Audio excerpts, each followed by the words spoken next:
ಇವತ್ತು mobile ಕ್ಯಾಮ್ರಾನ hack ಮಾಡೋಣ ಬನ್ನಿ. ಇದು ಇನ್ಸ್ಟಾಗ್ರಾಮ್ದು QR ಕೋಡು. ಇದು ನಾನ್ ಫೇಕ್ ಆಗಿ ಕ್ರಿಯೇಟ್ ಮಾಡಿರುವಂತ QR ಕೋಡು.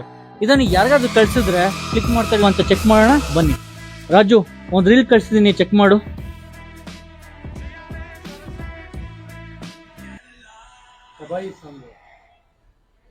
ಕರೆಕ್ಟ್. ನೋಡಿ, ಇವನು ಕ್ಲಿಕ್ ಮಾಡಿದಾಗ ಅವನಿಗೆ ಟಾಕ್ಸಿಕ್ ಫಿಲ್ಮ್ದು ಸಾಂಗ್ ಓಪನ್ ಆಯ್ತು. ಆದ್ರೆ ನನ್ನ ಸಿಸ್ಟಮ್ ಅಲ್ಲಿ ಒಂದು ಪಿಕ್ಚರ್ಸ್ ಬಂದಿರುತ್ತೆ, ತೋರಿಸ್ತೀನಿ ಬನ್ನಿ. ಅವನು ಆ QR ಲಿಂಕ್ ನ ಕ್ಲಿಕ್ ಮಾಡಿದ ತಕ್ಷಣನೇ ಅವನಿಗೊಂದು ಇನ್ಸ್ಟಾಗ್ರಾಮ್ ರೀಲ್ ಓಪನ್ ಆಗುತ್ತೆ. ಬಟ್ ನನಗ್ ನೋಡಿ ಅವನ ಪಿಕ್ಚರ್ಸ್ ಎಲ್ಲ ಬಂದಿದೆ. ಹ್ಯಾಕರ್ಸ್ ಯಾವ ತರ QR ಕೋಡ್ ನ ಜನರೇಟ್ ಮಾಡ್ತಾರೆ ತೋರಿಸ್ತೀನಿ ಬನ್ನಿ. ಈ ವೆಬ್ಸೈಟ್ ಗೆ ಹೋಗಿ ಕ್ರಿಯೇಟ್ QR ಕೋಡ್ ಮೇಲೆ ಕ್ಲಿಕ್ ಮಾಡಿದ್ಮೇಲೆ ನೀವು ಇನ್ಸ್ಟಾಗ್ರಾಮ್ ಯಾವ್ದಾದ್ರು ಒಂದು ಲಿಂಕ್ ನ ಇಲ್ಲಿ ಪೇಸ್ಟ್ ಮಾಡ್ಕೊಂಡು ಕಸ್ಟಮೈಸ್ ಅಂಡ್ ಡೌನ್ಲೋಡ್ ಮೇಲೆ ಕ್ಲಿಕ್ ಮಾಡಿದ್ಮೇಲೆ ಶೇಪ್ಸ್ ಒಳಗೆ ಹೋಗಿ ರಿಯಲ್ ಆಗಿ ಕಾಣಿಸುವಂತ QR ನ ಸೆಲೆಕ್ಟ್ ಮಾಡ್ಕೊಂಡು ಇನ್ಸ್ಟಾಗ್ರಾಮ್ ಲೋಗೋ ಹಾಕಿದ್ರೆ ಸಾಕು, ನಿಮ್ಮ QR ಕೋಡ್ ರೆಡಿ. ಇದರ ಜೊತೆ ಒಂದು ಸಿಂಪಲ್ ಕೋಡ್ ನ ಬ್ಯಾಕ್ ಗ್ರೌಂಡ್ ಅಲ್ಲಿ ರನ್ ಮಾಡಿದ್ರೆ ಅವರ ಕ್ಯಾಮ್ರಾ ಆಕ್ಸೆಸ್ ನಮಗೆ ಸಿಗುತ್ತೆ. ಬಟ್ ಯೋಚನೆ ಮಾಡಿ, ಕ್ಯಾಮ್ರಾ ಬದಲು ಗೂಗಲ್ ಪೇ ಆಕ್ಸೆಸ್ ಮಾಡಿದ್ರೆ ಏನಾಗುತ್ತೆ ಅಂತ. ಹ್ಯಾಕರ್ಸ್ ಇದನ್ನೇ ಮಾಡೋದು. ಗೂಗಲ್ ಪೇ ನ ಆಕ್ಸೆಸ್ ಮಾಡಿ ಎಲ್ಲಾ ದುಡ್ಡನ್ನು ಎತ್ಕೊಳ್ತಾರೆ.